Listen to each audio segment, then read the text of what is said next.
must be our goal and our guide. And all that we strive for as a human family, dignity and hope, progress and prosperity, depends on peace. But peace depends on us.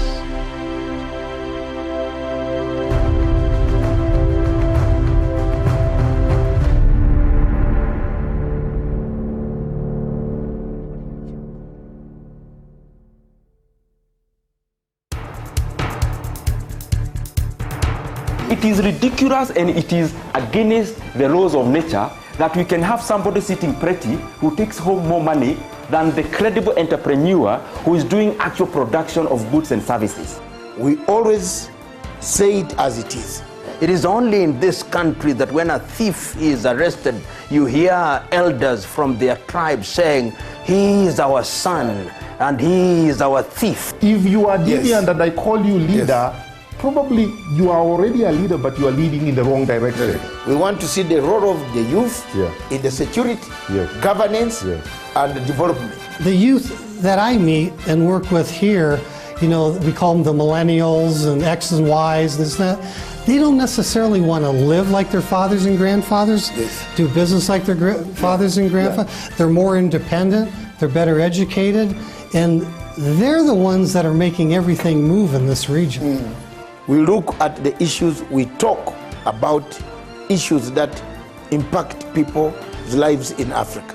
The African peoples themselves continue to cheer bad leaders, and because they cheer them on, they continue to be misled. Let me ask you, doctor, would you rather be somebody who does not enjoy so much freedom but you are rich? Yes. Or you'd rather be poor who you are actually imprisoned by the poverty itself? My goal is not to come here and say, I want the majority ownership, I want to own this, I want to own that, I want to do this. My goal is we all make money and we're all happy, and I help build a big business here. Punchline is for Africa, with Africa, from Africa.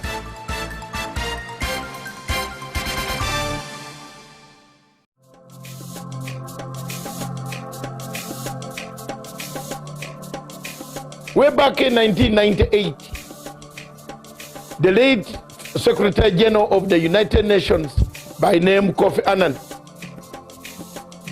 thought of an idea, brought an idea of saying the only way to bring world order, where crimes committed that are not punishable in local courts, local countries, regional courts, could be taken to an international crimes court. The Rome Statute and Rome Treaty of 1998 July was an offspring of already cooked DSGE intelligence system mechanism to keep Africa under check. Up to date, the French government pays 70% of the salaries of the International Criminal Court, from the porter to the judge, to the prosecutor, and the rest of the other people. This was a project of Kofi Annan and the Kofi Annan Foundation, followed by George Soros as an accomplice of Kofi Annan, brought in by Luis Moreno Campo and the entire system of the West, some countries in the West, to keep check on African countries that did not agree with the policies of the French and to their policies of Western culture. The International Criminal Court Chief Prosecutor Luis Moreno Campo agreed in all this that yes, he has been picking money, extra monies, and we followed the story together with my group in France, powerful investigators in France who worked together with me, and we found out that, truly speaking, Luis Moreno Campo, Fernandez Gomedi, the former judge, the president of the International Criminal Court, laundered the money, some coming from American banks themselves. This evidence was put in the ICC. In the case of Bashir versus the chief prosecutor, I filed an application which I still have and which I'm going to publicize again so that people can know that I was right. I've been vindicated because the American friends now have found that my credibility is real, that I was right when I stood up to say this court is corrupt. This court laundered us money, $17 million of United States money, laundered through Bahamas, through New York banks, back to Ocampo's personal assistant, by then called Fernandez Gomedi Silvia, who later on rose to the ranks of becoming the president of International Criminal Court. It has taken us time, energy, effort, resources to investigate the corruption scandal that have rocked the International Criminal Court. Why should African countries continue to be in the ICC? Yet even the superpowers like America are saying no, we have enough courts to try our own people. Viewers, it has taken Americans over 20 years to listen to our voices when we told Rainberger in Nairobi that this court is a corrupt court. Today, on the eve of September the 11th, I want to deliver a clear and unambiguous message on behalf of the President of the United States. The United States will use any means necessary to protect our citizens and those of our allies from unjust prosecution by this illegitimate court. We will not cooperate with the ICC. We will provide no assistance to the ICC, and we certainly will not join the ICC. We will let the ICC die on its own. After all, for all intents and purposes, the ICC is already dead to us. A case of the Kenyan people. These cases in Kenya, the chief prosecutor called Fatou Bensouda put serious statements at the end of the cases, discharge and termination. In the legal language, these cases pose a very serious threat in the future. What the people of Kenya can do, and they should do, is today to wrap up the work envelope. Because until this envelope is sealed, thrown in Indian Ocean, the chief prosecutor in the future will come and look for that envelope, use it to incriminate people again. It brings me back to the situation. America is sealing its journey out of the ICC. Why do you wait? Why don't you take this opportunity to seal your journeys out of the ICC? America is quitting, warning that it cannot no longer be a party to such an obnoxious court, a court that has no powers, that talks from this side and vomits from the other side, a court that cuts and pastes evidence, a court that buys witnesses, a court that incites incentives, gives incentives to witnesses of a passport and a relocation, then you tell lies about people. A court that sentences you as per the words there. Why should you leave a country that has a jury that checks on what the judges would do, the excesses of judges, and go to a country, a court that has no jury? Time has come for Africa to think. Do we need this court? Does Africa need this court?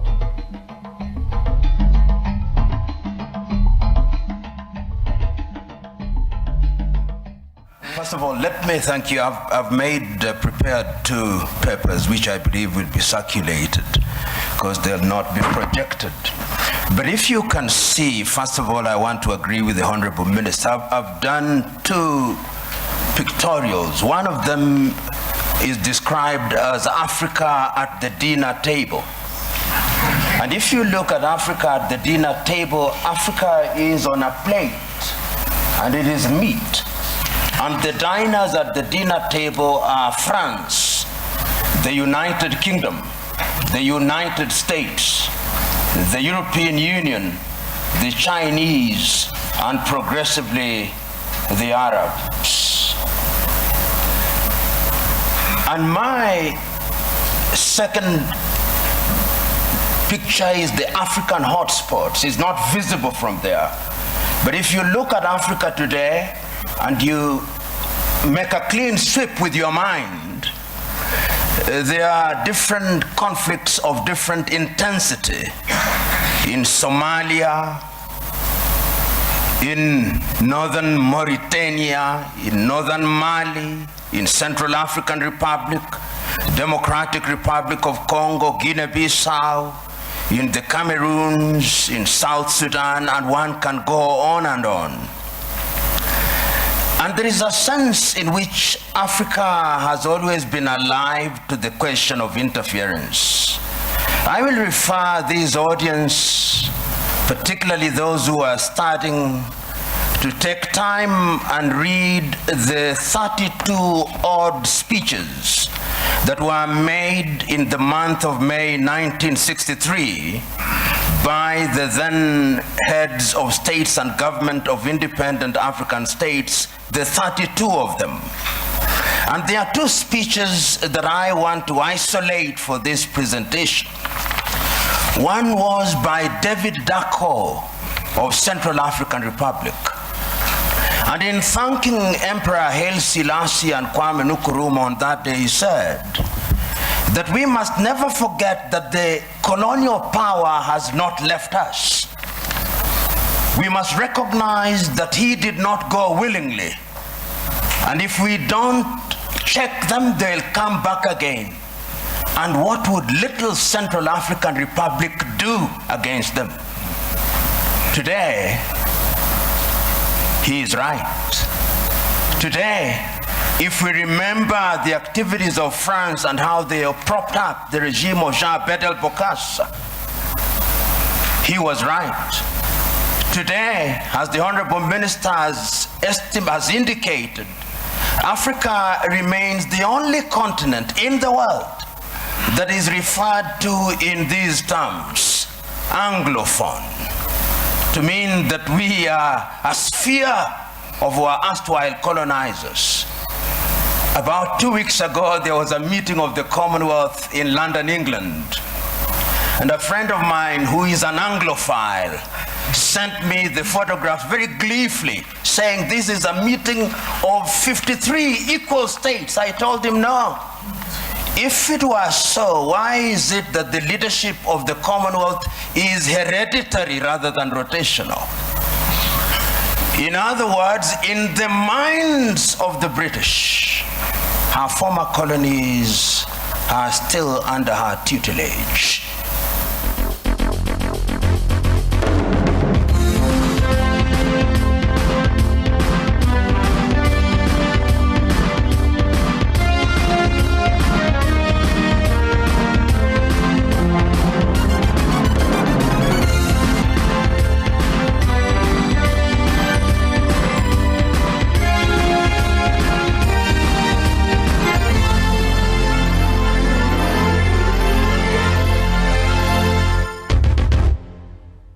A very good morning to you, and it's another bright Monday here in Nairobi, the 27th of May 2019.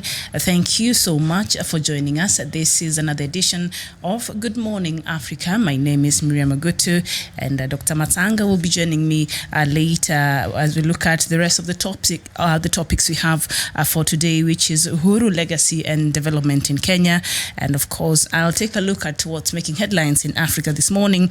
And our big big question of the day on Diaspora Dispatches is holding elections in Africa the only model of accountability? Of course, we know that electoral accountability is an important feature of a democratic society, and so we'll be looking at that and seeing really is holding elections the only model of accountability in Africa when it comes to our democracy and governance. So thank you so much. And right now, I'd like for us to just go straight to what is making headlines in Africa this morning.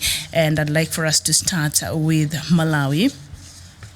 And Malawi's High Court on Saturday ordered the electoral body not to announce presidential results until ballots from a third of the voting districts have been recounted after opposition complaints of rigging. The electoral body, which has to announce the final results within 8 days of voting, had on Friday suspended updating the tallies from May 21st vote in order to resolve 147 complaints raised by some of the parties. The main opposition, Malawi Congress Party of Lazarus Chakwera, went to court after noticing what it claimed were irregularities in results from 10 of the country's 28 districts.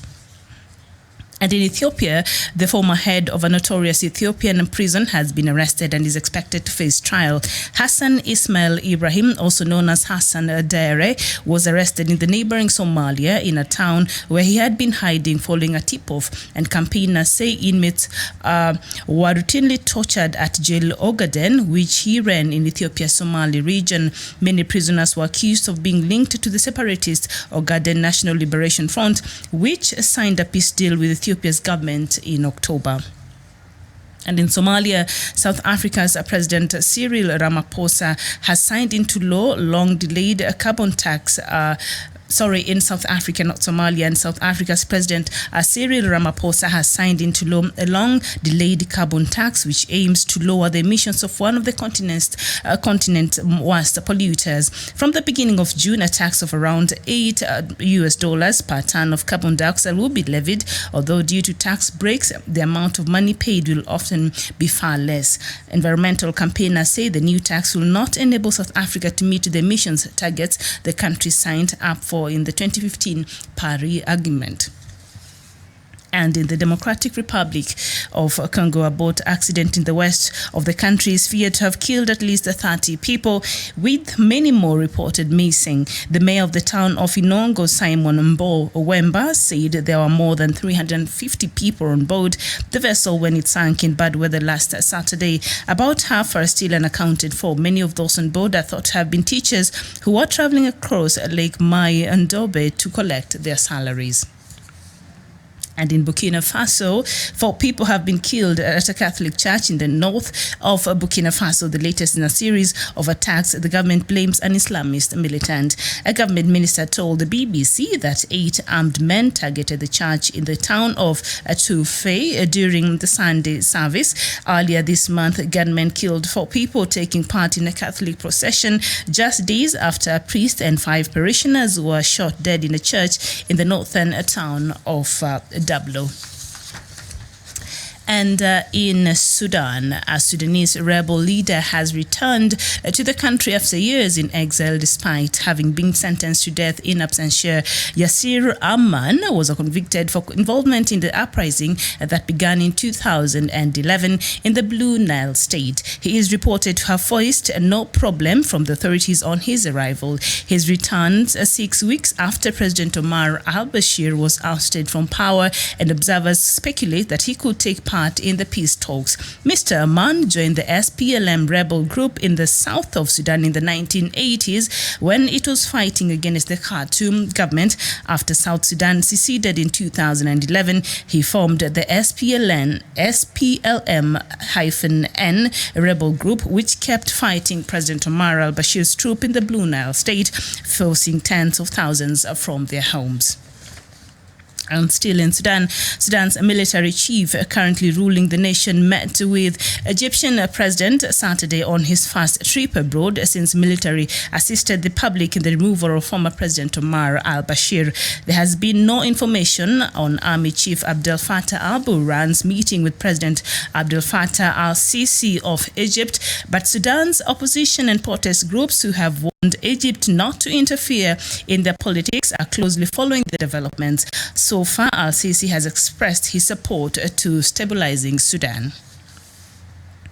And we go to Algeria, where a deadline to register for Algeria's controversial presidential election has passed without a single candidate putting themselves forward, national radio announced on a Sunday. That would raise the possibility of a delay of the July 4th polls, already opposed by protesters who reject the legitimacy of any vote held, and authorities, they say, are tarnished by corruption under ousted leader Abdelaziz Bouteflika. But several other public and private media outlets reported that retired military officer Benzahir Lakhdar of Bouteflika's National Liberation Front had put himself forward. And in Chad, 4 soldiers and a cameraman died on Saturday night from an attack by Boko Haram on the northern shore of Lake Chad. Members of the terrorist group attacked Chadian army base around 1 o'clock in the morning, killing the soldier. And in Nigeria, Islamist insurgents killed at least 25 soldiers and a number of civilians in an ambush in northeast Nigeria on Saturday morning. 2 security sources said the second deadly attack on the army this week. Militants opened fire as the soldiers were escorting a group of evacuees from a village in Borno State, where Boko Haram and other militants have been fighting for decades. And we're still in Nigeria, and Katsina State in Nigeria's northwest is set to apply a death sentence for 2 offenses that have riled the state in recent months. Reports indicate that Governor Aminu Bello Masari has signed into law an amendment of a penal code law prescribing death sentence for cattle rustling and kidnapping. Persons found guilty of rape will also be handed life sentences in addition to fines, while victims will be compensated. Katsina is the home state of the current President Buhari.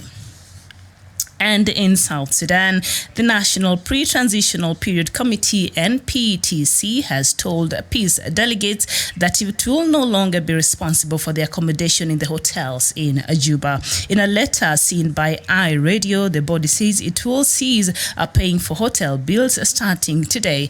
NPTC says whoever continues to live in the hotels will be on their own account. It directed the various hotel managements to stop offering rooms to the delegates. The move, welcomed by the civil society, came as a result of the public demanding that the leaders return to their private homes where they lived before the war. They questioned the justification of the government hosting these officials in luxurious hotels, yet it claims it does not have enough money to implement the peace deal.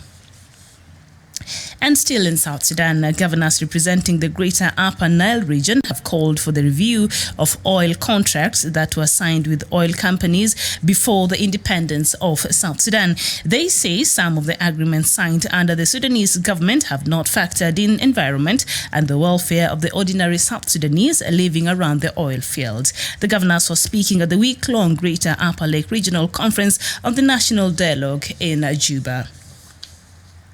And still the row between Somalia and Kenya, and Somalia's boundary tiff with Kenya has taken a new turn after Mogadishu barred its officials from attending any meetings hosted in Nairobi to protest last week's visa denials. The Somali government has also given non-governmental organizations operating in Somalia 1 month's notice to relocate their centers to Mogadishu or be barred from operating there. This comes after 3 senior Somali officials traveling to attend an EU-sponsored cross-border conflict management program were refused entry visas in Nairobi despite holding diplomatic passports.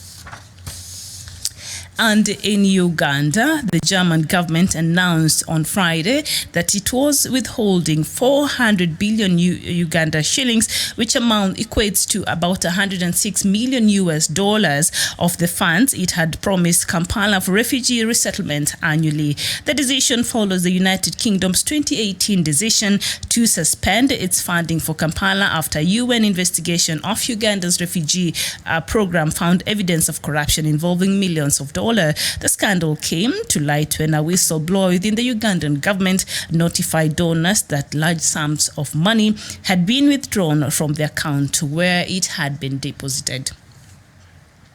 And we end with a row between Rwanda and Uganda that does not seem to be going anywhere anytime soon. And Kampala and Kigali traded accusations on Saturday after Ugandan police accused Rwandan soldiers of entering the country and killing 2 men, further stoking tensions between the two countries. Rwanda, however, disputed the Ugandan version of events and said the incident happened on its side of the border after officers were attacked with machetes.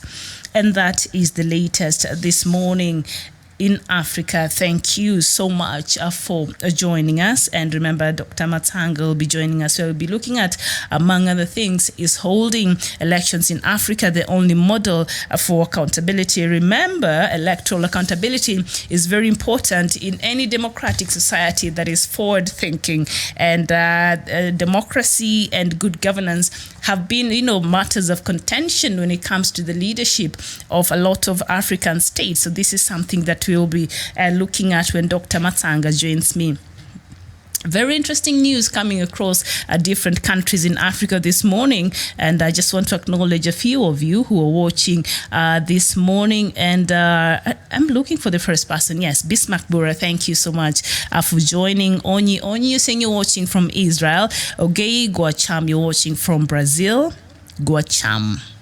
Okay, Guacham. That is your name? Okay, Guacham. Carlos Arapsang, I don't know what you're saying there, but thank you for watching. Oko Ajake, you're saying hey. Emeka Ehirim, you're saying good morning.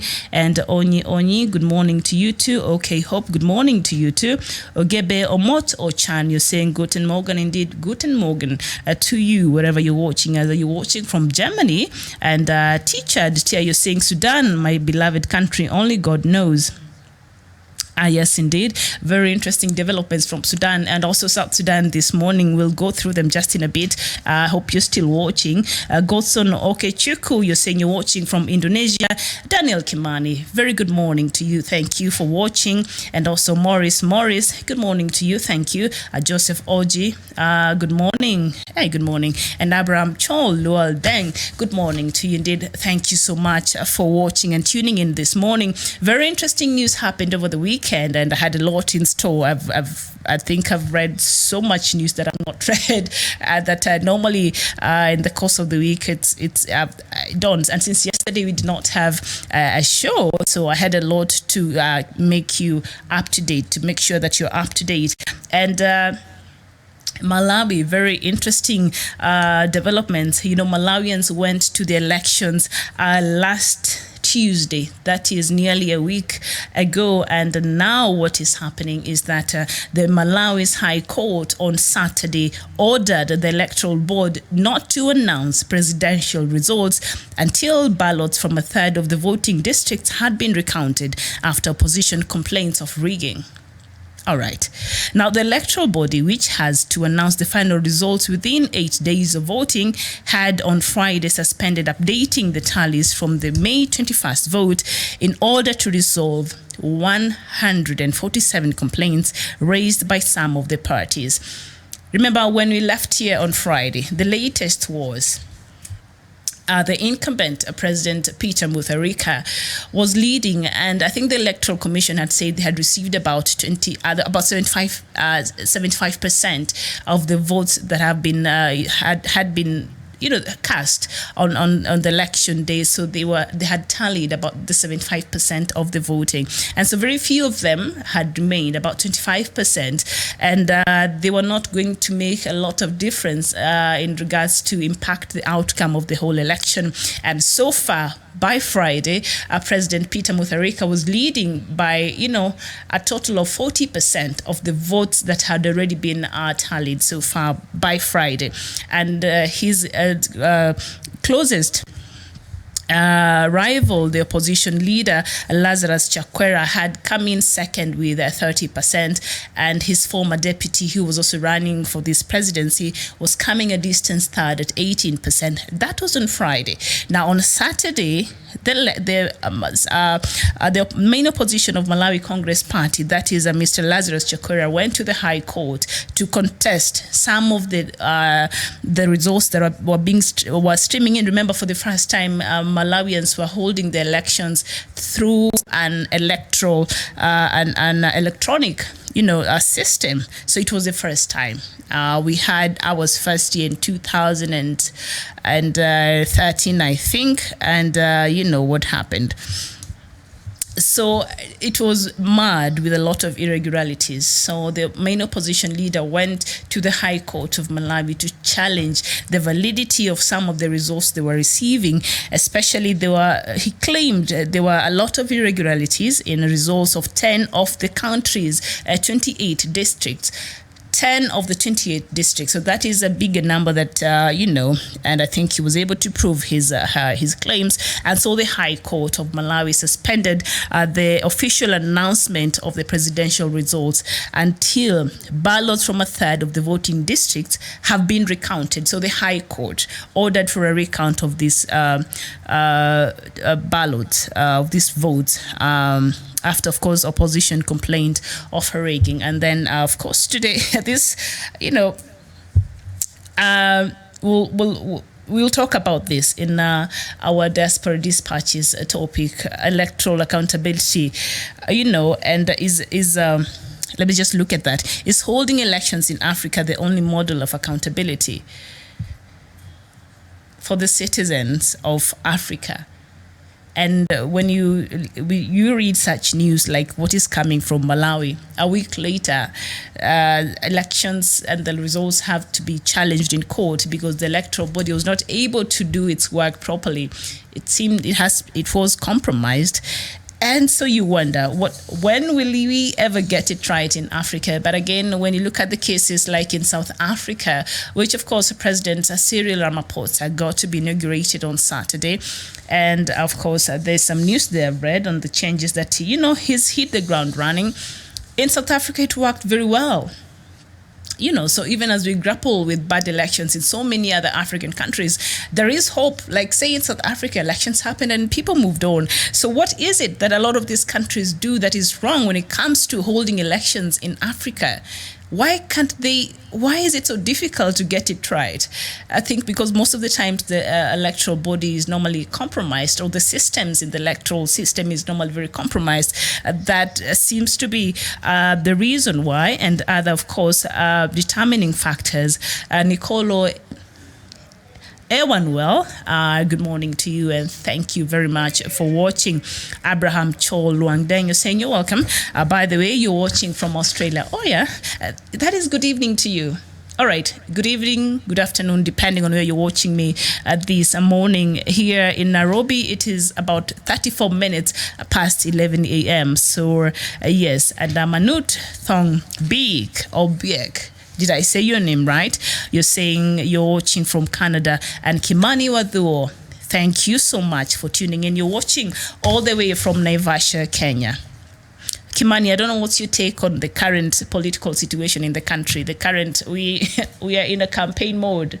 Kenyans, we are perennially political. It's disturbing. So there are topics we'll be looking at when Dr. Matsanga joins me in a short bit, and that is Uhuru's legacy and development in Kenya. I don't know how you can rate President Kenyatta's development scorecard as it is right now. And his legacy seems to be at stake with the rising political tensions in the country, and the country has already been thrown into a campaign mode. Will he even achieve some of these agendas that he has set to achieve in his second term and leave a good legacy that he'll be remembered with when he leaves office? Please talk to me if you're Kenyan and you're watching me, or you're up there and you are aware of the Kenyan political dynamics or Kenyan affair. Please let me know your thoughts on this. And later on at the top of the hour, we'll be looking at is holding elections in Africa the only model to accountability? And if not, what are some other remedies? What are some other options that we can use in terms of making sure that these people we elect as our leaders are held accountable in terms of their service delivery and taking care of the people they're supposed to be taking care of? Enoch Truto. You're watching me from Nairobi this morning. Thank you so much for watching. So, all right. So that is Malawi for you. So now the votes, the Electoral Commission cannot release the official results from the just concluded president elections that happened a week ago, that Tuesday last week. And so let's just wait and see how that situation will pan out in the course of the week. And because now the High Court has ordered a recount of votes in some of the states because they have received around 147 complaints so far, and so the results of 10 out of the 28 districts are said to have marred with surmountable irregularities, and so the High Court has ordered for a recount. So that is a developing story this morning from Malawi, and we will keep you posted as we continue to receive the latest from that country. And of course, in South Africa, South Africa's President Cyril Ramaphosa, as I said, he was inaugurated on Saturday, has signed into law a long-delayed carbon tax, which aims to lower the emissions of one of the country's worst polluters. So I guess green energy, clean air. So yes, and from the beginning of June, a tax of around $8 per ton of carbon dioxide will be levied, although due to tax breaks, the amount of money paid will often be far less. All right, and of course, a lot of deaths happening in Burkina Faso and in Chad. Boko Haram is really causing a lot of mayhem in these countries. It has spread from Nigeria, and it is moving and affecting the rest of the neighboring countries in, that part of Africa, and this should worry. And I don't know why other African leadership are not coming out strongly and speaking about this menace that is continuing to really find its roots and, affecting a number of African countries. You would think this will be a matter of urgency even for the AU leadership because President Buhari has been very slow in his fight against Boko Haram, and there have been allegations and claims that actually under his leadership Boko Haram has been able to thrive, has been able to grow, has been able to to find its rooting and to really take hold of some parts of northeast part of Nigeria. They kidnapped a whole school of girls. They kidnapped another one. They kidnapped a whole village, as if some parts of Nigeria do not have is not under the leadership. Like it's a banana republic. We had such an insurgency here in Kenya, and they were coming from the coast part of the country, and they were calling themselves. They wanted to secede, something like that. But the government of Kenya came so hard on that militia group, that were claiming that the coastal part of Kenya is not part of Kenya, and we've never heard of them. Sometimes you have to be very punitive and ruthless with such groups. It's now causing a lot of mayhem. In Mali, people are dying. In Chad, people are dying. And now in Burkina Faso, as I read earlier, 4 people have been killed at a Catholic church in the north of Burkina Faso, the latest in a series of attacks the government blames on Islamist groups and which are affiliated to Boko Haram. Until when? This Boko Haram menace is seriously getting out of hand, and other African countries and leadership needs to come in and have conversations with President Buhari. And of course, President Buhari 3 weeks ago came out to say to lay off the claims that he's the main sponsor of Boko Haram, because he's been seen to be very reluctant when it comes to fighting Boko Haram. So he came out to say no, his government is actually doing something in terms of fighting Boko Haram. But that was just seen, as a very empty talk, because from the ground, nothing seemed to be happening. They even kill soldiers now, as I read here earlier. In Chad, 4 soldiers were killed Saturday night from an attack by Boko Haram on the northern shore of Lake Chad. So what is that? And also in Nigeria, Islamist insurgents killed at least 25 soldiers. That is just over the weekend. The amount of mayhem Boko Haram has caused in Chad, in Nigeria, and also in Burkina Faso, and also in Mali. Why is Africa quiet? Why can't they come in and give Buhari help? But remember, a few years ago, even South Africa was willing to offer help for Nigeria in the fight against Boko Haram. Even the United Nations was willing to do that, but they were not very keen in receiving, President Buhari was not very keen in receiving outside help when it comes to the fight of Boko Haram. And that's why there have been claims that Buhari could be the main sponsor, allegedly, of Boko Haram, since he's very reluctant when it comes to dealing ruthlessly with these Islamist group, this terrorist group, basically, in Nigeria, that now has spread its wings and tentacles across other African states. I can see Bolt Riekio here. I have some information from South Sudan and also new developments in Sudan and also in Algeria. Very interesting twist of things. Now they're supposed to be going for the elections in July, but what is happening now? A deadline to register for Algeria's controversial presidential elections has passed without a single candidate putting themselves forward to run for the elections. Algerians are just tough people, So that will raise the possibility of a delay to the July 4th poll, because, the elections after the resigning of President, after sustained protest, finally President Bouteflika resigned earlier in April.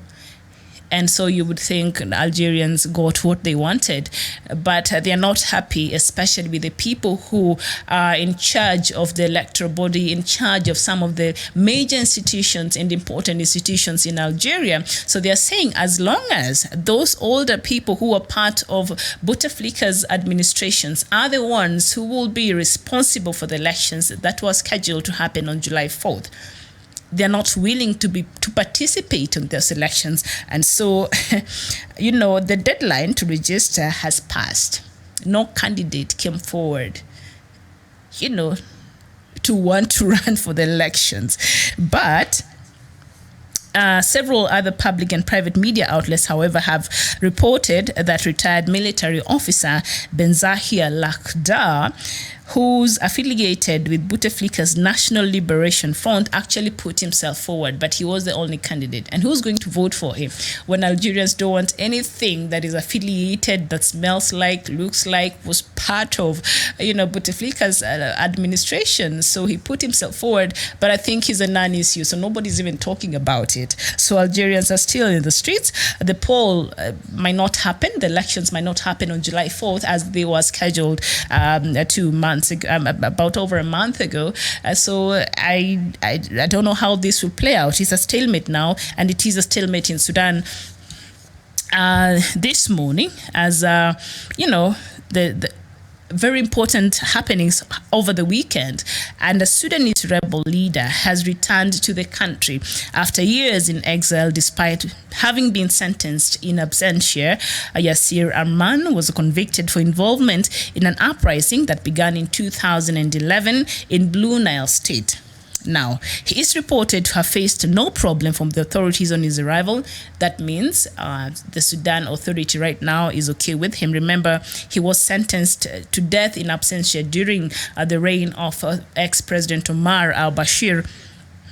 And he returns 6 weeks after, of course, the president was ousted from power, and observers speculate that he could take part in peace deals.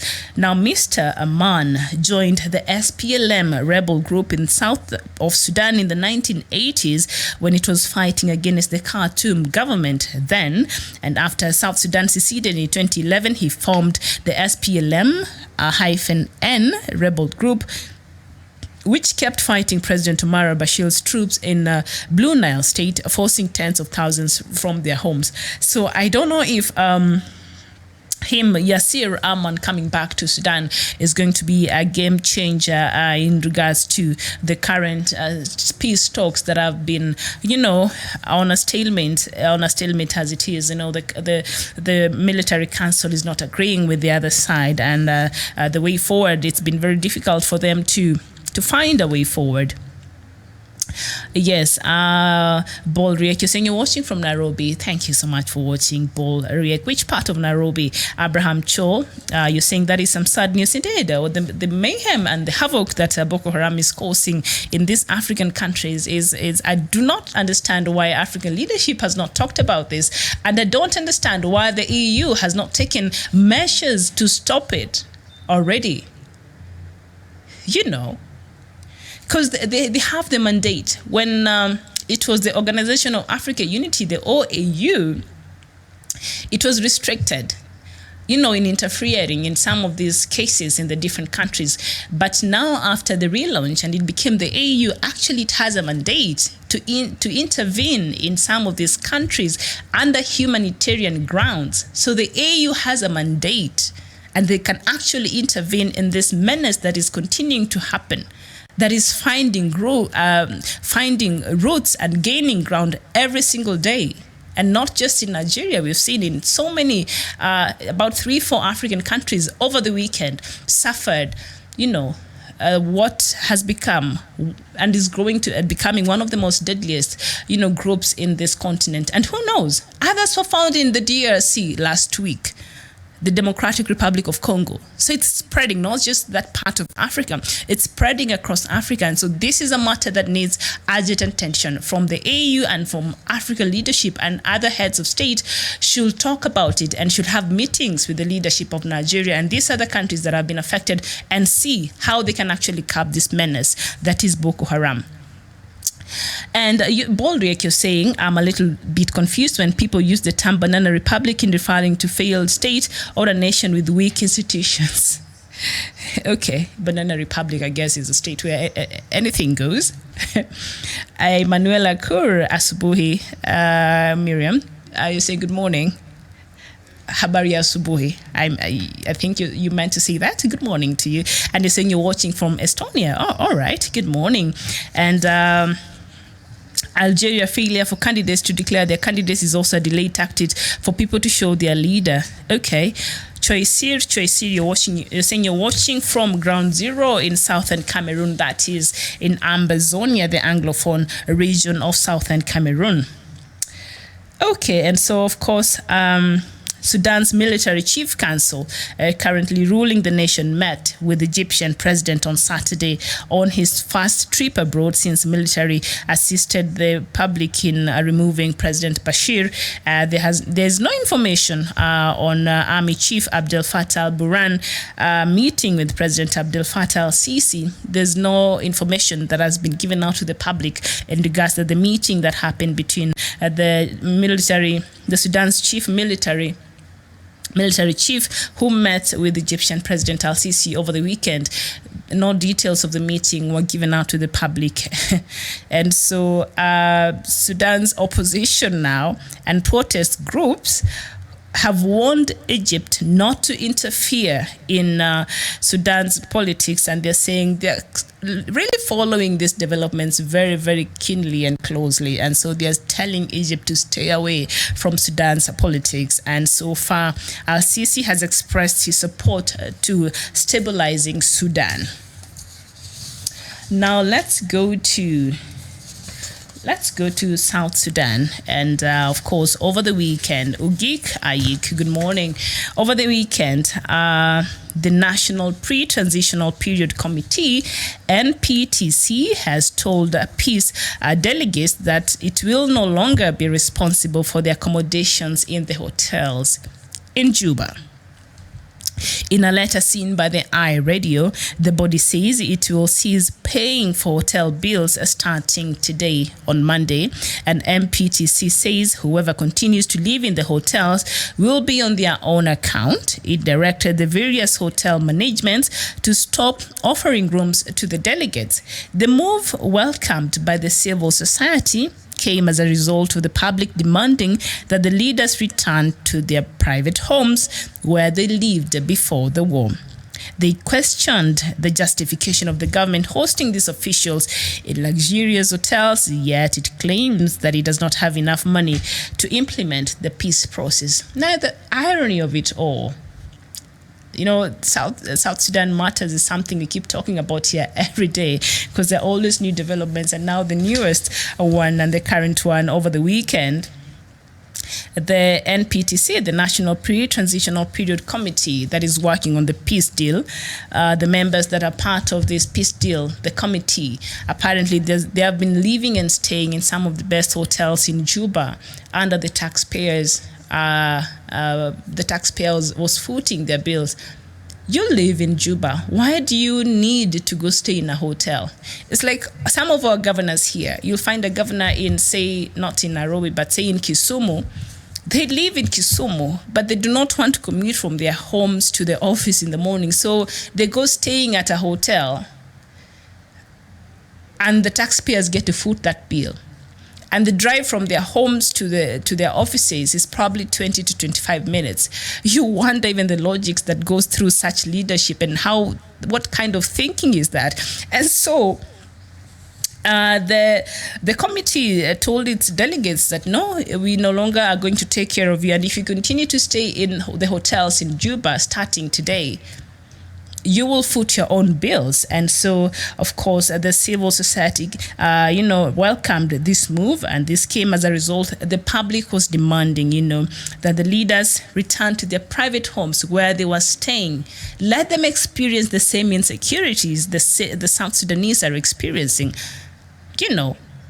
So they said, no, you go back to your homes where you were staying before the war broke. And so if you don't and you continue staying in the hotels, of course, the government has even given a warning to all the hotels the delegates have been staying. We are footing the bills until Sunday. Starting today, if any of them continues to stay there, then they will have to foot their own bills. And so they've been asked to return to their homes where they lived before the war started. And also, the civil society were questioning the justification of these members continue to staying in these very expensive hotels, while the government said that it did not even have the money to implement the peace process. And that is the irony of it all. President Kiir's government have said time and time again, it needs help, when it comes to finances in terms of implementing the peace deal. It does not have the financial muscle right now to make sure that comes to fruition. So it has been asking for help from international communities, which it has received. But right now, the government has said it's broke. Remember, I don't want to talk about the diplomats being fired and the embassies, 39 of them across the world, being closed because the government said it cannot continue sustaining the bills over there and paying for them and paying for the diplomats working in those embassies. So basically, South Sudan's government is broke right now, and they continue to pay bills for the people in the National Pre-Transitional Period Committee, the delegates there who stay in Juba, who are South Sudanese residing in Juba, but the government saw it very wise, just like a lot of our African leaders, to bring them to hotels, the good ones, and foot their bills through the taxpayers' money that could have been put somewhere else. Remember on Friday, during our on Friday's show, President Kiir had expressed a lot of regrets in the manner in which his government has been managing the money that he's been receiving from the oils, because South Sudanese are wondering, we have oils on our, 24 hours in the pipes. What is happening to this money? But he said, he is regretting that the money was channeled to, on the war involving him, between him and his deputy, Mr. Dr. Machar. And so he said that is something that he regrets. But this is also something that he should regret, because these are people who reside in Juba.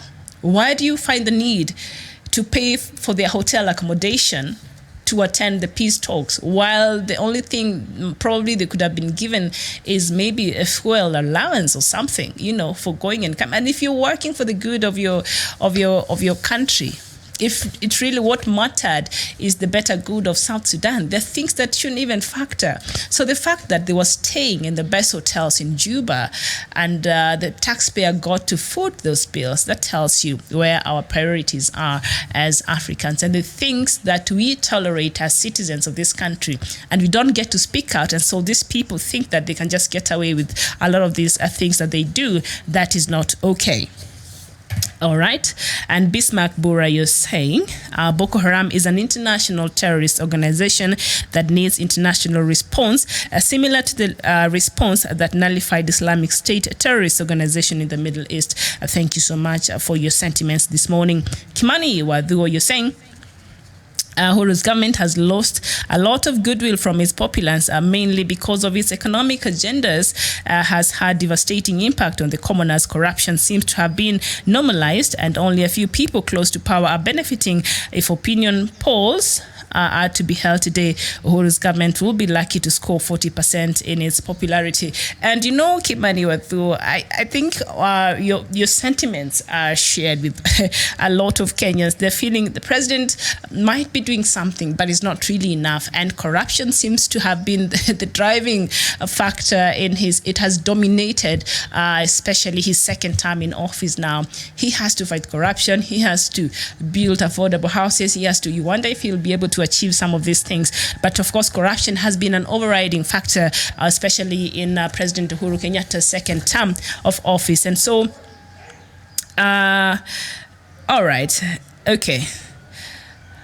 Who else? Zachariah M. Ruteri, you're saying you're watching from Kenya. So tell me, what do you think when it comes to President Uhuru Kenyatta's legacy and development in Kenya? How can you, what will he be remembered with? Today, when you think about Thika Road, you remember of the grand, national unity government under former President Mwai Kibaki. That is the one thing he's remembered with. And of course, the improvement of the airport, say, Kisumu, now it's an international airport. It's very nice and wonderful. The JKI, infrastructure was really improved in the country during the era and the tenure of former President Mwai Kibaki. So when you think about him, you remember that. But of course, President Uhuru Kenyatta, also one of his main scores, I believe, is the free maternity services for mothers, which has helped bring down the number of maternal deaths. That is something that I've seen and has worked. And I think a lot of women, especially who come from very underprivileged backgrounds, really appreciate this service and these reforms that the president brought in. And of course, right now, going to the hospitals, children under 5 years do not pay, it's for free. So that is just a few of, what I think that started with President Mwai Kibaki. But you see, the free maternity President Uhuru Kenyatta's government brought in, and also the Huduma services that have made things very efficient. An ID, if you lost your ID, it will take you 3 months before you receive it.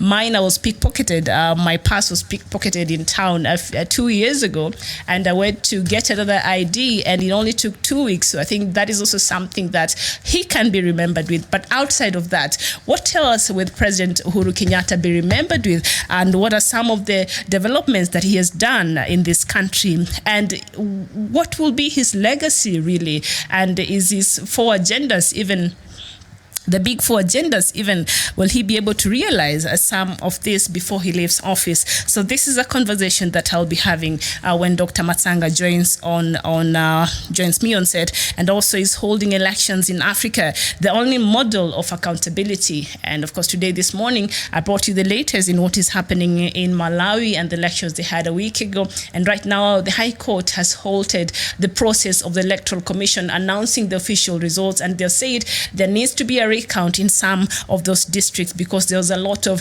irregularities when it comes to during the electoral process. So when you look at things like that, and we want to hold our governments accountable, is elections the only way in Africa that we can hold that can be a model of accountability? So I will take a very short break, and when we come back, we will look at that, and also we will look at the row in between Somalia and Kenya. This does not seem to be going anywhere soon, and of course Rwanda and Uganda are having their own troubles at the borders. Those 2 countries have been warring.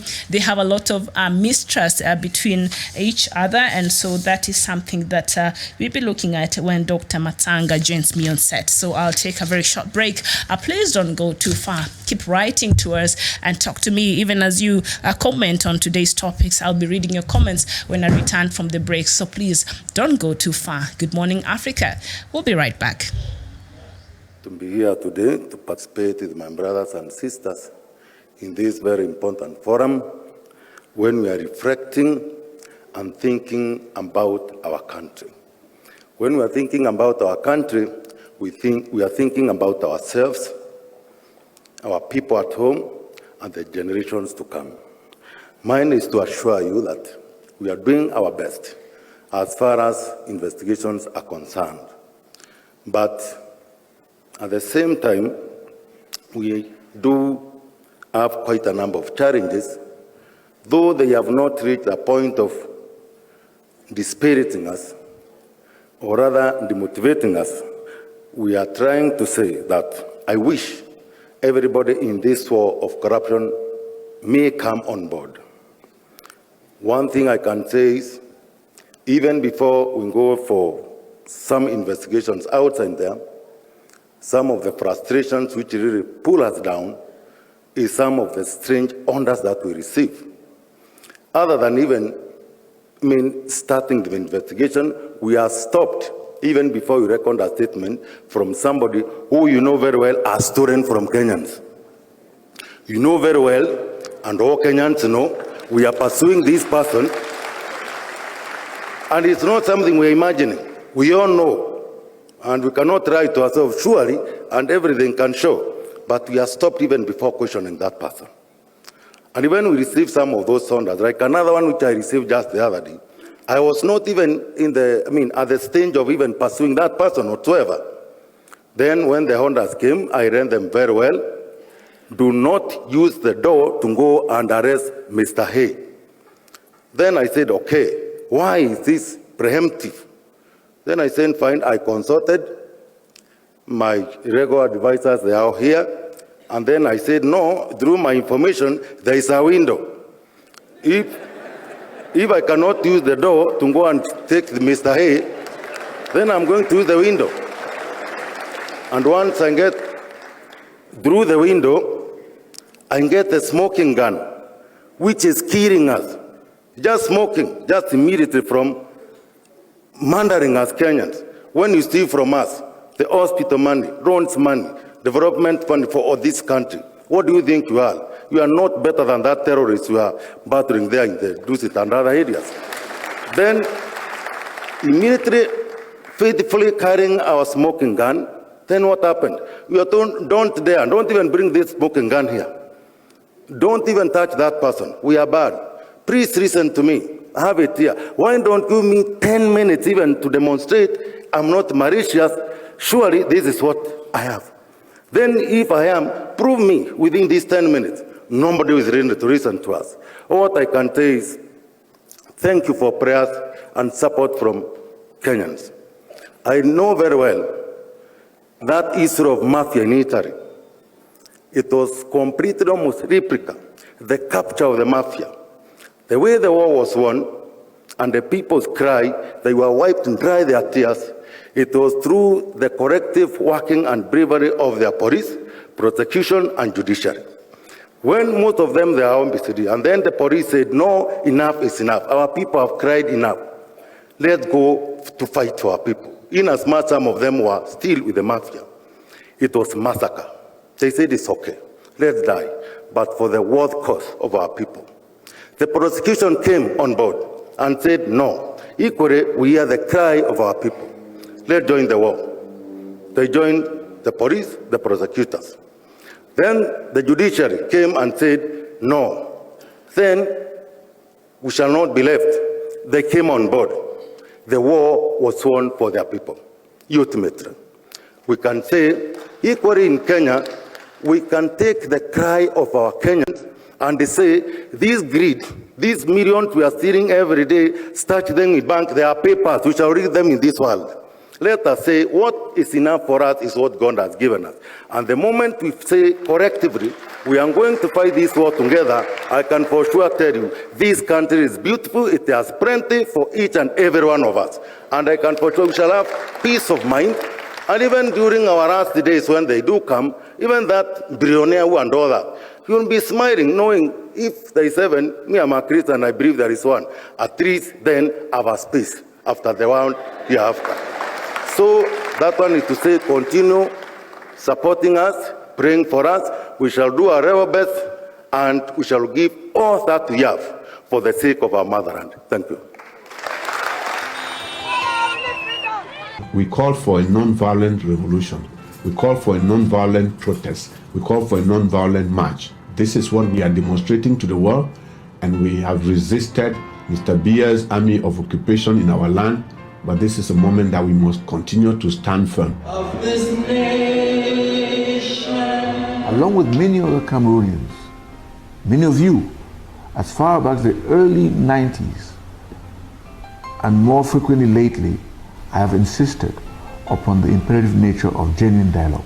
Unfortunately, the government's solution has been cosmetic reforms and repression.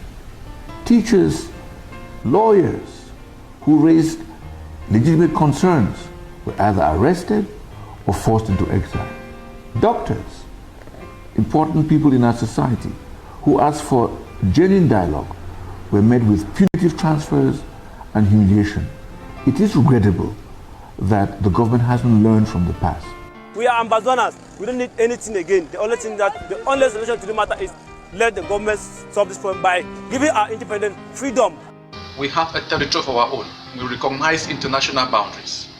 We have a language. We have a culture. We have our own laws. We have everything that is required by international standards to be a people and a nation and a state. The UN must give us this right. We as a people, we have the right to self-determination, and we are determined to go our separate ways. The people of the Southern Cameroons have suffered under the brutal regime of the annexationists, La République du Cameroun. We have suffered for 56 years, and we finally decided that enough is enough. I think dialogue is the main solution, because the use of military has never been a solution to a problem concerning this kind of issues. So the government of Cameroon has to dialogue with the Anglophone regions to come to a compromise and let this problem be solved.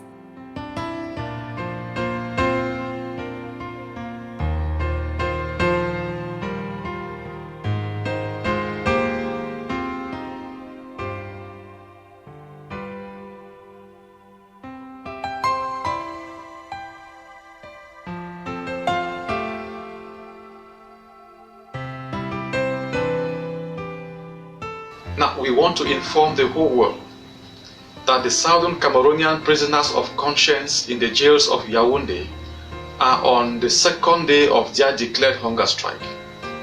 Now, we want the entire world to know, because we are convinced that the regime in Yaoundé will be indifferent until they begin to die.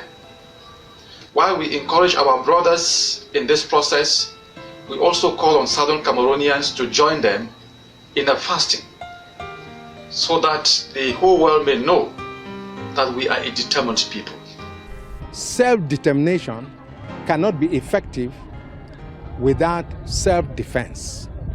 We are opposed to violence. We are opposed to war. But if La République, if the UN should continue to dilly-dally as they are doing, and La République comes now to attack our people, they are forced, they are bound by the law of nature to defend themselves. Hail this land of glory, we the Amazonians pledge our loyalty.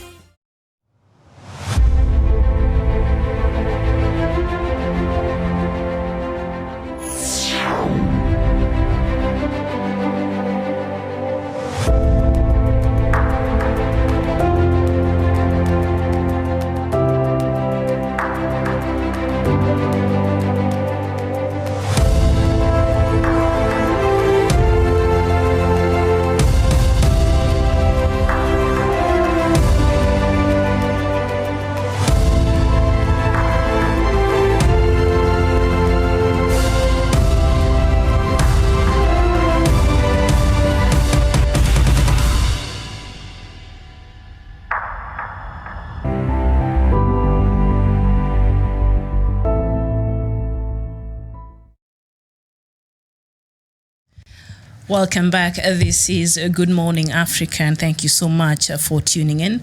My name is Miriam Ogutu, and we just gone through our first hour of the show where we were looking at the news-making headlines in Africa, and we looked at a country like Sudan on the latest that is happening in terms of the peace talks that right now has been halted, and also South Sudan. Of course, the government has ordered that the people who are involved in the, the periodic, the National Pre-Transitional Period Committee on the peace delegates, return to their homes and to stop living in these hotels that the government has been paying for the accommodations, because the government said it cannot continue hosting them in the hotels, and so they were asked to return to their homes where they were staying before the war broke.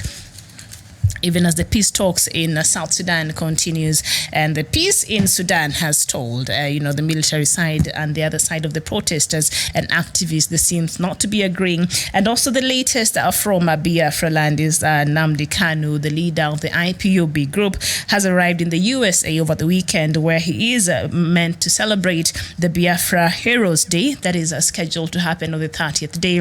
This will be marked with a sit at home, for the members who are of Biafra and the people from Biafra land. And in a tweet, let me just read his tweet. I saw it over the weekend. Nnamdi Kanu tweeted this. He said, "I have arrived in the United States safely, thanks to Chukwu Okike Abiyama for his mercies. This duty to honor our fallen heroes is a task that we must accomplish. On Biafra Heroes Day 2019, we must sit at home across Biafra land." That is what Nnamdi Kanu wrote when he arrived in the United States over the weekend. And of course, the leader of the indigenous people of Biafra land, IPOB, Mr. Nnamdi Kanu, arrived in the United States, where he will be celebrating Biafra Heroes Day. And this day is normally used to mark the people who died during the struggle during the Biafra struggle. So that is what will be happening on 30th of May. And a lot of our viewers here have been saying, 30th of May is going to be a sit at home. Nothing else is going to happen. And remember earlier this year when Nigeria was having its elections that were to happen on the 16th of February, but were postponed at the last minute to the 23rd of February. The leader, Nnamdi Kanu, had called on he initially called on Biafrans not to participate in the elections, but later on, a few days to the elections, he sort of said, if you are coming from Biafra land and you feel you want to be part of the voting, just go and cast your vote. But initially, even months before that, he had very strong sentiments advising his followers not to participate in the elections that finally happened on the 23rd of February last year. And of course, President's win, Muhammadu Buhari's win, was challenged. And right now, he had not been inaugurated, but inaugurations are meant to happen, I think, end of this month, I believe. Is it the same day as the Biafran seat at home? Yes, President Buhari is supposed to be inaugurated before the end of this month, and because his re-election had been challenged by the opposition leader Atiku Abubakar, who is also his former vice president. And so that is the latest. And so Nnamdi Kanu arrived in the United States over the weekend, and he tweeted that to his followers, who are happy, to celebrate his welcome in the United States, where he will be celebrating 30th of May, what is considered as a Biafra struggle day, a day that they remember. It's considered Biafra Heroes Day, a day that is used to commemorate, the people who died during the Biafra struggle. So that is the latest from the Biafra land. And in case there's something else happening there, are there any killings today? Because last week, the stories that we were receiving and the breaking news that we were receiving from that part of Nigeria were not very nice. People were being killed every other morning and every other night. And so I don't know if that is the case this morning. Are there any killings that happened over the weekend? If there's any incidences or anything that you think will be interesting for us here, or our viewers would want to know about, please share with us. Edmond Omonze, you're saying 29th of May. Is it 29th or 30th? Because the information we have here is 30th. And even, I think, let me just recheck this tweet by Namdi Kanu. He said it's 30th. No? He did. I think, yeah, all Biafrans that watches here, they are very clear about the date. What, it's changed? Edmond Onunze, please. You say 29th May. Are you referring to the Heroes' Day that will be marked by Biafra, or what? Is there something happening on the 29th of May? Please let us know. And also in Nigeria, as I was going through the news earlier today in the morning, Katsina State in Nigeria's northwest is set to apply a death sentence for 2 offenses that have riled the state in recent months. Reports indicate that the governor Aminu Bello Masari has signed into law an amendment penal code law prescribing death sentence for cattle rustling and kidnapping. Now, persons found guilty of rape will also be handed life sentences in addition to fines, while victims will be compensated. Katsina is the home state of the current president, Buhari. What do you think of that law? A penal code law prescribing death sentence for cattle rustlers and kidnapping, and also for rape for persons who have committed rape. That I agree. For cattle rustling and kidnapping, is it very punitive? What do you think of that? Please, if you're watching me and you're from Nigeria or you're from that part of the world, or even just Africa, is it too harsh? On rape, I think they deserve a death. Like, there's not even, a question about that. But also on cattle rustling, because we have the same problem in some parts of this country that have made these parts very underdeveloped, and it's very difficult even for government agencies to run their programs there very effectively, because they've caused a lot of insecurities in parts of Pokot and Turkana because of the cattle rustlers who are a lot of times fully armed with guns and all that. So I don't consider them cattle rustlers. Those are criminals elements. And so in Katsina State, the governor, Minu Bello, has come out to sign into law an amendment on a penal code law prescribing death sentences for cattle rustling and kidnapping. And on top of that, anybody found guilty of rape will also be handed a life sentence, in addition to fines where the victims will be compensated. What do you think of that? Is it punitive enough?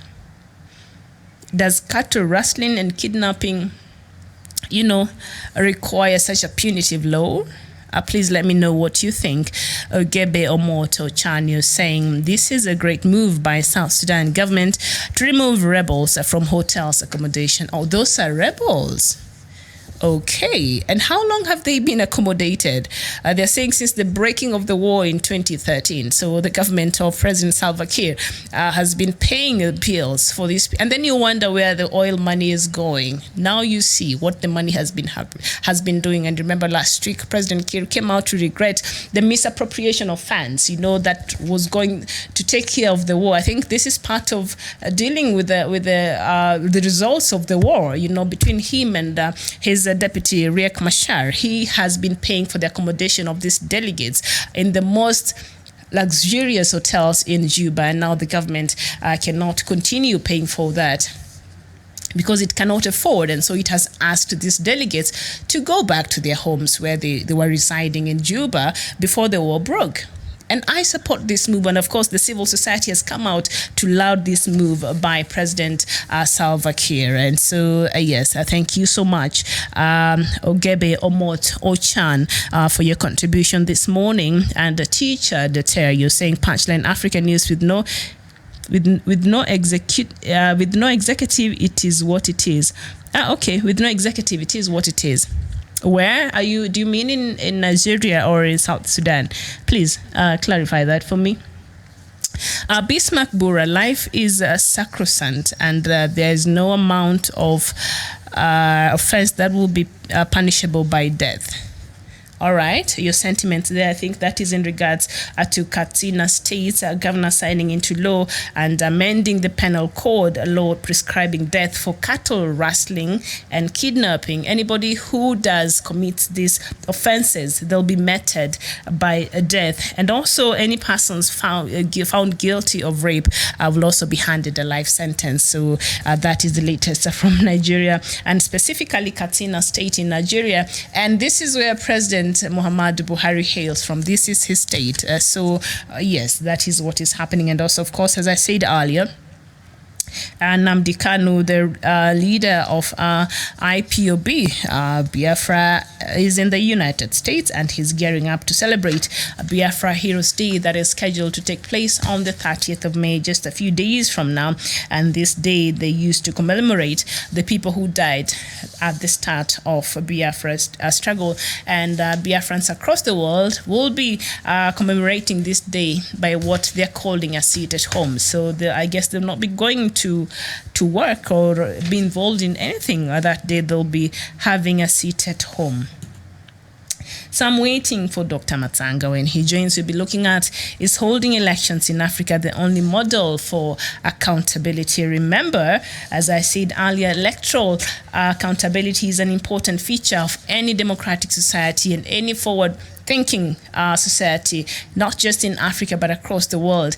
But in Africa, we seem not to get it right all the time, and there are very few instances where elections are done successfully and actually there's good governance. Very few African countries can say very proudly that our citizens can say very proudly that they are proud of the governance they having in their country. And so this has been a matter of contention, and that has made a rise to many NGOs who are sponsored especially by the West, who found their way to Africa to try to teach on matters and question this government on matters, governance, the records on human rights, and also when it comes to democracy. Democracy in Africa, normally it's applied when it's necessary or when it's fitting the ruling elite. It's like we want to embrace democracy, but not fully, only when it is serving us, the leaders, that is. That is when now we can talk about democracy. That is when now we can talk about our country being sovereign, when some leaders out there wants to come in and lecture you about democracy and things like that. That is when you hear African leaders saying, no, our country, we got independence some 30, 40, 50 years ago. So you cannot come here and lecture us on our democracy and good governance. But this has been matters of contention when it comes to the leadership and of a lot of African countries. And so we look at that is holding elections in Africa, the only model of accountability, factoring all these factors that makes it difficult or easy to achieve even accountability. And a lot of these governments do not want accountability, or any government in the world. When you start to question, you see they don't want. We even saw with the United States when ICC prosecutor Fatou Bensouda wanted to take up a case with them in regards to the human rights violation. I can't remember in which country. ICC, what they did at first, the first thing they did is they denied her a visa entry into the United States. So they do not want anybody to question and to hold them accountable to some of these ills that they have committed, even in other countries, with these reckless wars that have been sponsored by the United States. And earlier today in the morning, one of my friends on social media was just posted something about the Russian President Vladimir Putin saying that he's going to support Palestine. Palestine right now, they've been acrimonious relationship between especially Palestine and Israel. If you understand, the history is very long. I will not get into that right now. The Gaza Strip has been a matter of contention, has a very serious religious significance to both states, and the idea of the United States moving its headquarters to Jerusalem, which is also very contentious. It has been a lot happening, and so right now Vladimir Putin has decided, he'll be joining Palestine. And to be very truthful, I think Palestine has been one of the countries in the world that has been very violated, if we were to really speak the truth. And so Now, when people come in and start questioning some of these things, even the United States, the country that is for the free and for, and the mother of democracy, they don't want to hear it. So even countries in Africa, when you call upon accountability in certain matters, they feel that now you're overstepping your boundaries. And that's why a lot of countries in Africa have been at loggerheads, especially with the NGOs who seem to be sponsored by the West to come in and try to address the agenda of good governance, democracy, human rights, abuse and things like that. And a lot of African leadership is normally not very happy with that. So what we'll be looking in this topic is holding elections in Africa, the only model for accountability. Please, I don't know what you think about this, and if not, what are some of the other options or other things that Africans can use that could actually be beneficial for its citizens? And Bismarck Bura, you're saying if they can afford war effort but not peace effort, then one wonders what type of government that is based in Cuba. They have money for bribes and no money for their peace partners in accommodation. I'm telling you, our priorities are just upside down. As Africa and in South Sudan, it's ridiculous, because that has been the main issue. They do not have money to take care of the peace process, but they can afford to accommodate these delegates in the most luxurious hotels in Juba. It's hypocritical and it's ridiculous. And Michael Okpala, you're saying in Nigerian government love cattle more than human beings, and that is why they are killing the innocent people in south and east of Nigeria. That is Biafra people.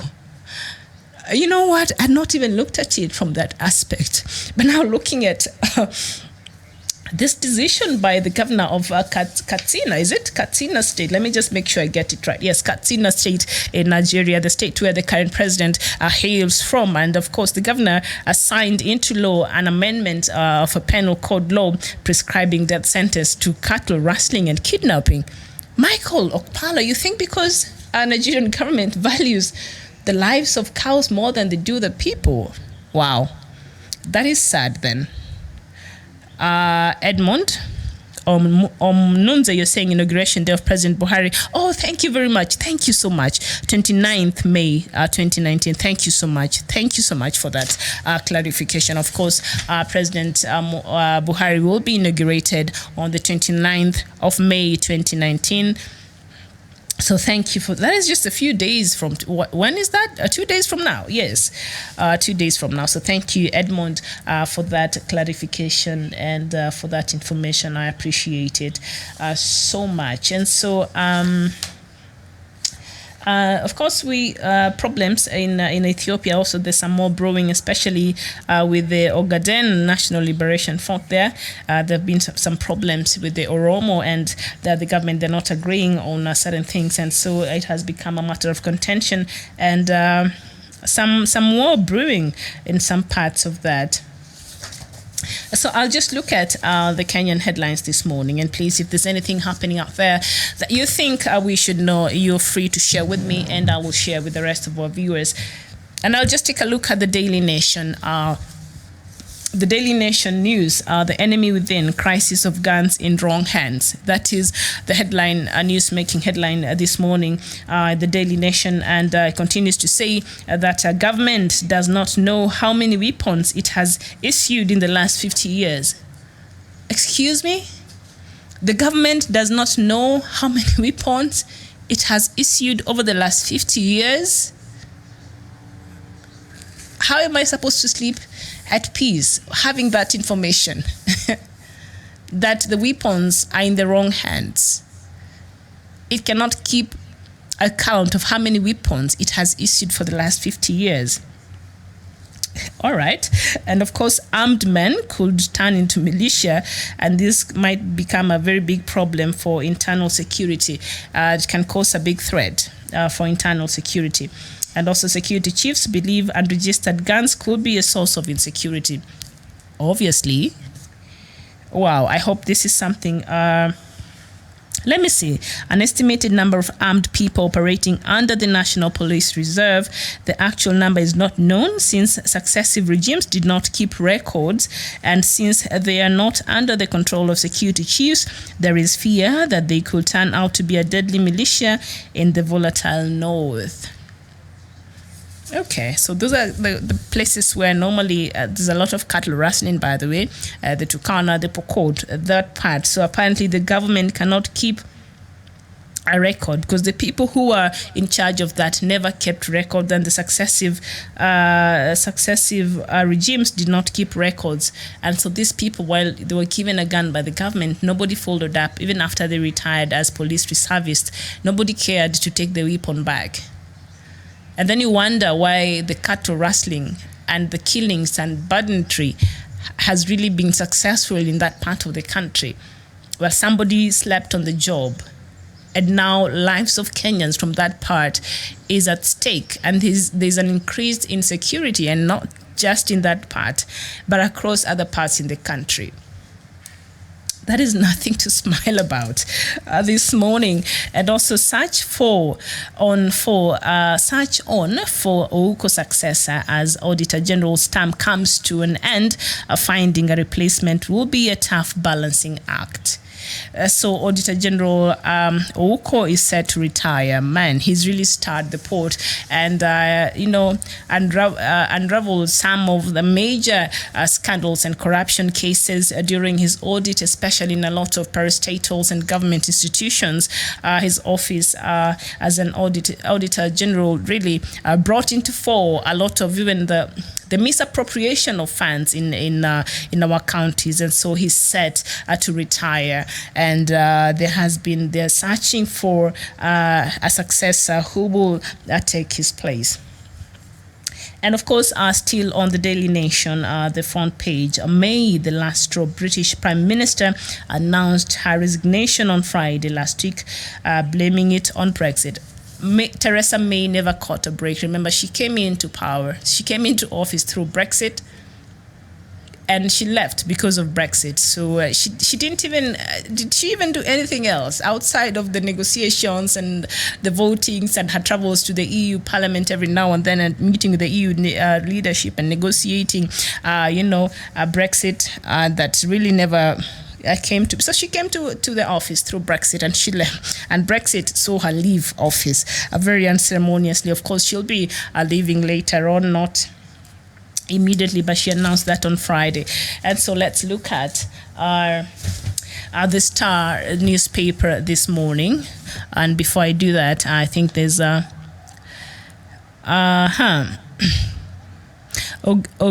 Omot, you're saying cattle's ride in Nigeria needs only punishment, not penalty. Otherwise, the government of Nigeria is not serious.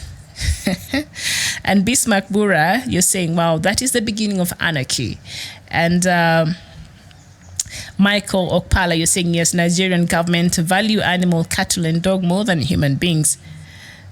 That's why they're killing people. Police is arresting the Biafra, and nobody is saying anything. Now, if you kill any Fulani, the Buhari government will jail you.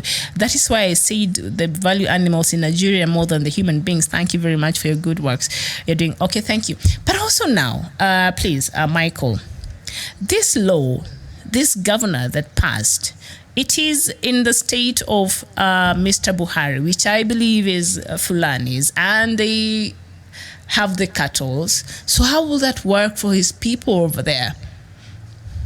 And the fact that you, as a Nigerian, you believe that the government values cattle more than life.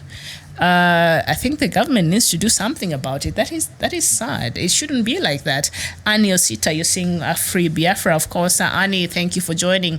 Our leader, Nnamdi Kanu, is already in the United States. He tweeted that when he arrived there over the weekend, and he said he's looking forward to commemorating Biafra Heroes Day that is meant to happen on 30th of May. And I've been reminded that President Buhari's inauguration is happening on the 29th of May, just a day before the Heroes Day, the Biafra Heroes Day commemoration. So I don't know, apart from Seat at Home, what else are you guys planning to do on that day? Please share with me, and I'll be going through that. And on the Star newspaper this morning, the headlines say, "You were unwanted in Kiambu," Ruto has been told. Now, Kieleweke team tells Kenyatta's deputy to quit if he cannot stop campaigns.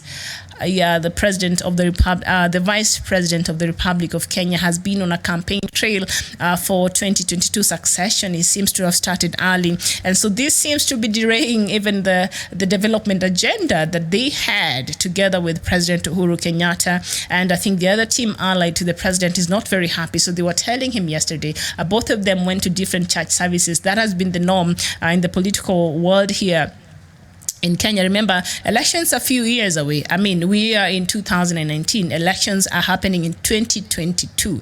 And you would think you're having elections in November or October this year. And so the team that is aligned to the president came out to say, you know what, if you are not you don't want to participate in delivering to Kenyans the promises that together you made with the president, how about you just step aside, start your campaigns for 2022, and just let the president continue with his development agenda for Kenyans. And so they came out. Kieleweke team, that is the one allied to the president, team tells Kenyatta's deputy to quit if he cannot stop campaigns. I don't think that is something Vice President William Ruto will be willing to do. He's been very, the president has come out even in public to complain about the early campaigns. He's not heeded to that. He's continuing, and I think he's trying to. It's just political power games. He's trying to say, you know what, I'm also my own man.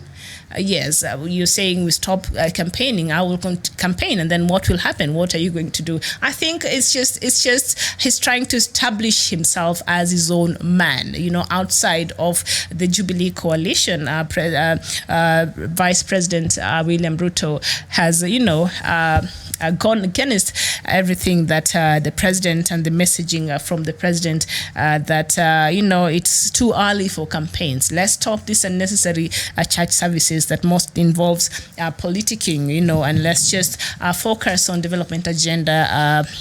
Vice President William Ruto has not been keen in following that, and so over the weekend, all in white women MPs went out to preach peace. This is what we're talking about. The women over the weekend that bipartisan, I think, went out, and I don't know where they went to.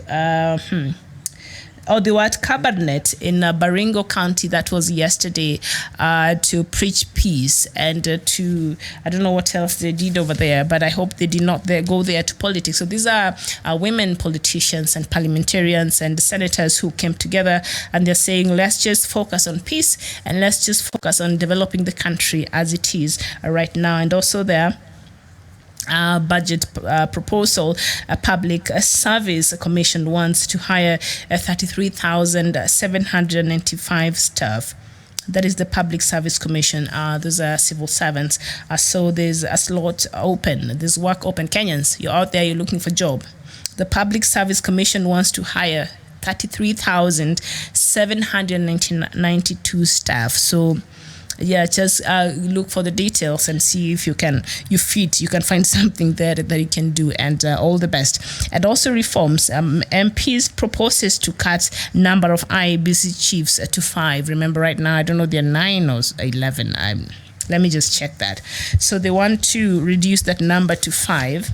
Remember, right now, there are only 3 of them in the office. And so, because some of them resigned, let me see, page 8. Some of them resigned. Kioni proposes, Ndaragwa Member of Parliament Jeremiah Kioni has come up with a bill that reduces the number of IEBC. IEBC, for those who are watching and you may not be familiar, this is the electoral body in Kenya, the Independent Electoral and Boundaries Commission in Kenya, the body that is responsible for taking care of Kenya's elections and, of course, boundary matters. Remember, in August, Kenyans are going to have our census, so IEBC will be the one responsible also for that. They are mandated to do that. And so commissioners from 7, they're 7 now, to 5. Section 5 Section 5 of the Independent Electoral and Boundaries Commission Act 2011 says there shall be a chairman and 6 other members, and Kioni's proposal is that the composition of the Electoral and Boundaries Commission should be a chairman and 4 members. All right. And I don't know why he's saying this, but let me just read another line. He's saying the Ndarago Member of Parliament, who is the chairman of the Constitutional Implementation Oversight Committee, says the bill is to address the lacuna in the law in terms of appointment of commissioners when a vacancy arises. So that is a bill that he's preparing. Let's see when he brings it to Parliament if the members of Parliament will agree and even debate on it and see if that is something that will agree. And remember, IBC is one of the institutions that has a lot of political interest, and every politician is just looking out for their own interests. So when it comes to the debating of that bill, I'm not sure if the Kenyan public will be at the center of it, but I'm sure they'll be looking to take care of their interests, especially with the 2022 succession politics at hand. And I looked at the Daily Nation. Let's look at the Standard this morning. This afternoon, actually, 40 minutes past 12 noon here in Nairobi. And according to the Standard, a new bid to slash counties by half.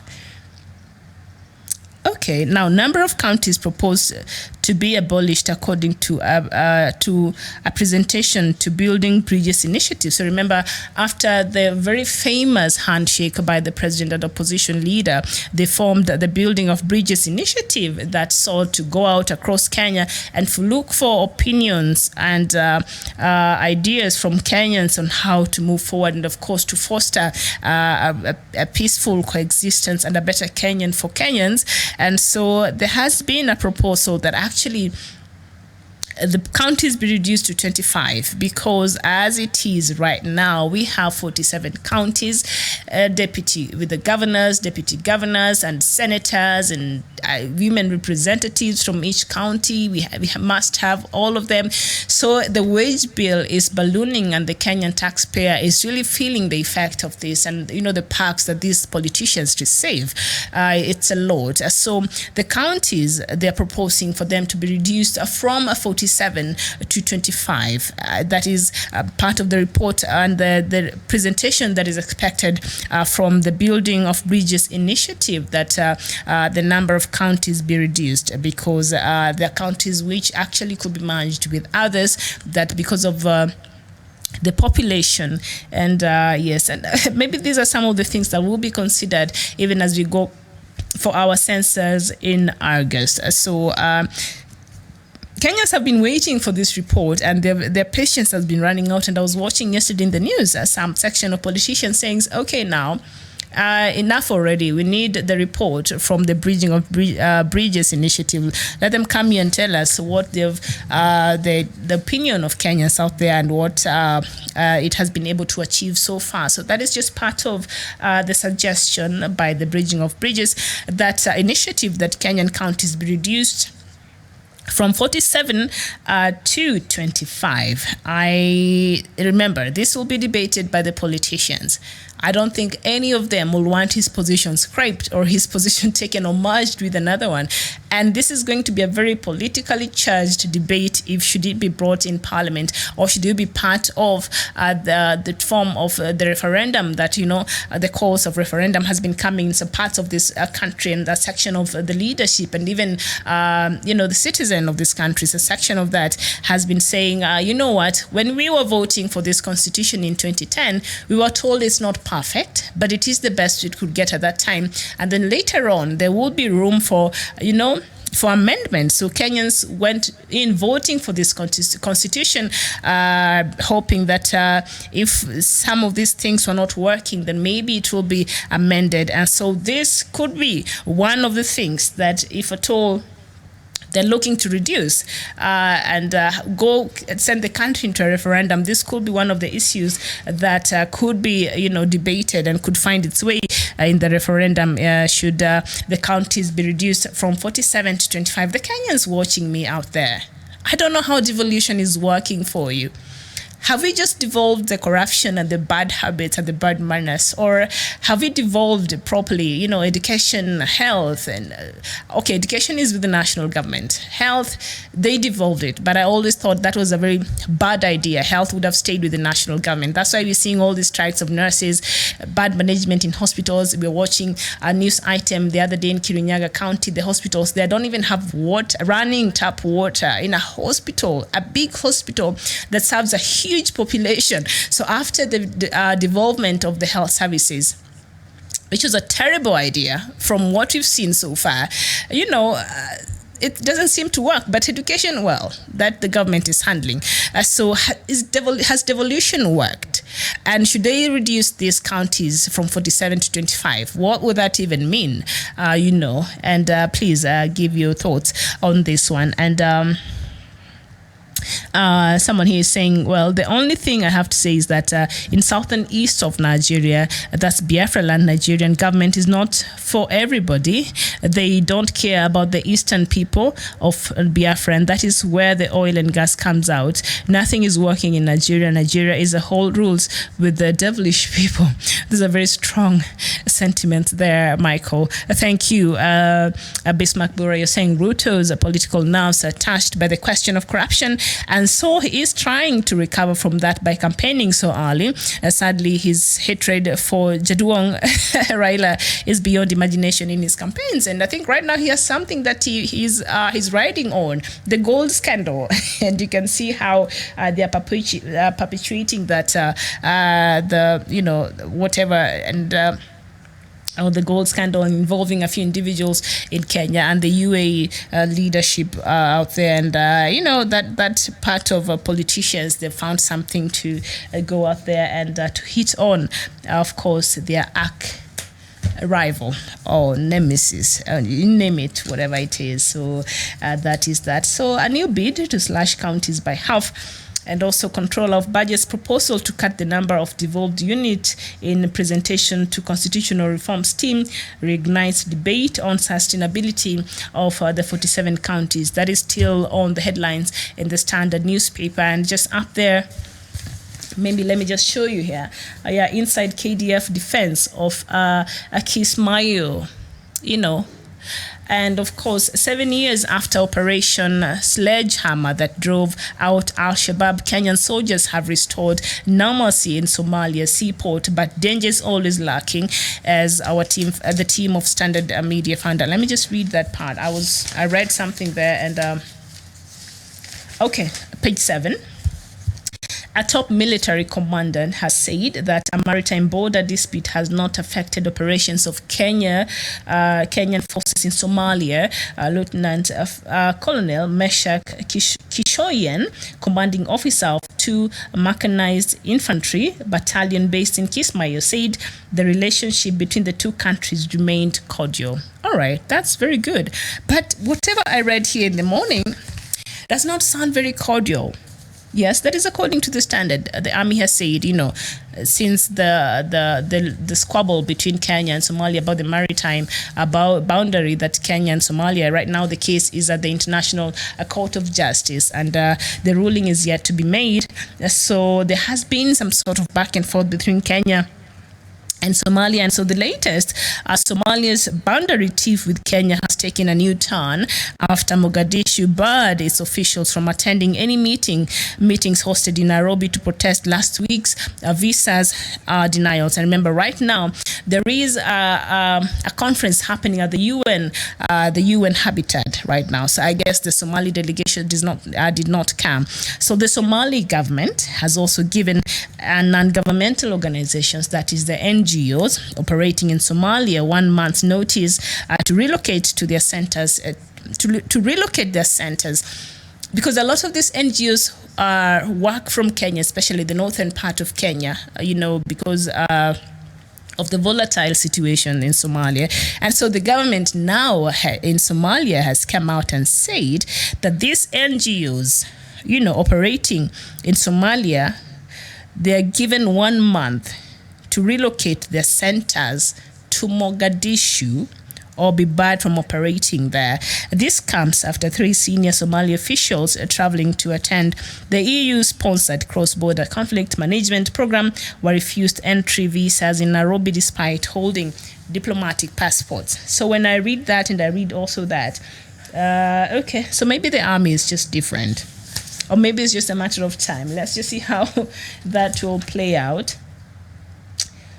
Yes, and of course, women MPs vowed to tour country to preach peace. That happened over the weekend, and women leaders in Kenya have vowed to promote unity, support the war on corruption, and President Uhuru Kenyatta's Big Four agenda. Okay, so that is what the women politicians have agreed to do. Well, not all of them, but a few of them have come together. Uhuru to open UN meeting. That is, it's underway right now as 3,000 delegates are expected. And Ruto says gold scam might stain Kenyan-UAE relations. And let me just read that. The deputy president and over 20 members of parliament hit out at Raila over the scandal that could jeopardize business opportunities in Arab state. Deputy President William Ruto has warned that reported fake gold scandal could strain relationships between Kenya and the UAE, while calling for action against those involved. DP Ruto noted that job and business opportunities for Kenyans in the UAE could be in jeopardy due to the scandal. This came as Ruto laid over 20 members of parliament in lashing out at opposition leader Raila Odinga over this scandal. Remember, Raila came out to say that he's actually the whistleblower in this very mega fake gold scandal. So that is politics as usual, and that happened over the weekend when a deputy president was attending a church service. I can't remember where, but in the parts of this country. So I was just trying to get some news also from across Africa this morning. What is happening?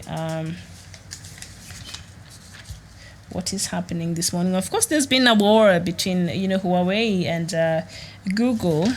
Donald Trump and his tariffs and China. There's something about him and China that just do not get along. And even his a lot of his businesses. His daughter has a clothing line, Ivanka Trump. She gets all her supplies from China. Trump himself, all his ties. He has a clothing line as well. He gets all his ties made in China. All his suits made in Mexico. You wonder. And these tariffs, they're only going to hurt the Americans in the long run, because if you add more tax, you tax more goods from China, guess who will foot that bill? The Americans will be buying them. I don't know how he became successful in business. If such a simple arithmetic, he can't really add up. But there's been questioning how he accumulated his wealth. And just the other day, the New York Times ran a report where he's said to have lost billions of shillings. So he's not a good business person. So you can tell by such decisions that he makes that are very, very questionable. So I've been trying to get some news from across Africa over here. I can't seem to get anything, but anyway, I'll probably just go through in brief what the kind of news we have this morning, and then we'll just call it a day because it's just a few minutes before the top of the hour. So remember, we started with Malawi, where the Malawians High Court on Saturday ordered the Electoral Board not to announce presidential results until ballots from a third of the voting districts have been recounted after opposition complained of rigging. I'll just go through them in a highlight. I'll not go into details because we already did that. And of course, the former head of a notorious Ethiopian prison has been arrested and is expected to face trial. His name is Hassan Dere, and he's back in Ethiopia. And he was, he was given a sentence in absentia, but now he's back in Ethiopia. He was actually, the government got hold of him and he was arrested in the neighboring Somalia. So he's been taken back to Ethiopia and he'll be facing the trials. And also in South Africa, South Africa's President Cyril Ramaphosa, who, by the way, was inaugurated on Saturday, has signed into law a long-delayed carbon tax, which aims to lower the emissions of one of the continent's worst polluters. And in the Democratic Republic of Congo, a boat accident in the west of the DRC is feared to have killed at least 30 people, with many more reported missing. That should be in the Democratic Republic, in the Congo River, I think, one of the longest rivers in Africa. Of course, River Nile is the longest in Africa, but the Congo River is one among the other longest rivers in Africa. And of course, in Burkina Faso, we also talked about this. 4 people have been killed at a Catholic church in the north of Burkina Faso, and the latest in a series of attacks the government blames on Islamist group, that is the Boko Haram.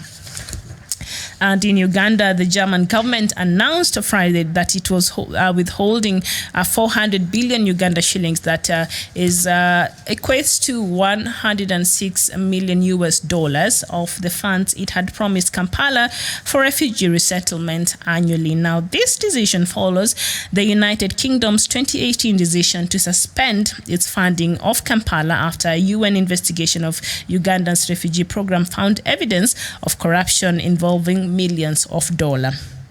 Yes, so German government has withheld funds that are meant to help resettle refugees in Kampala because there was misusement of the funds, and the scandal came to light when a whistleblower within the Ugandan government notified donors that large sums of money has been withdrawn from the account where it had been deposited.